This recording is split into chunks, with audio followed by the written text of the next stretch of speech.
Kowe tuku sepeda motor ndek iki. Ya toh. Tuku. Ya sepeda motor tetep Tuku. Kredit apa cash?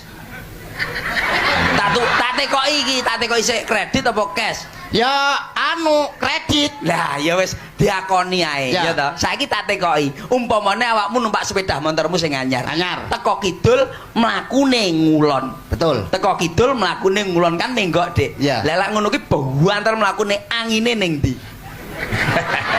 Angine ning guri. Ya alah apa roh kowe terus ngene mlakumu. Angine ning mburi ya. Sepeda motor saka Kok kidul, kok kok kidul ngalor. Ngalor. Lah kuwi angine ning ndi? Angine ning kidul, ning kidul. Alah nyapo angin kidul bener. Ning lor. Nyapo ning lor. Ning ngarep. Ora iso sepeda motor banter. Wus, angine ning ndi jajal. Ning isor ora Sepeda enek. motor kok kidul ngalor. Angine ning ndi? Ning ban. Ning ban. Kuwi tenan lho ning ban tenan jajal bane gembos.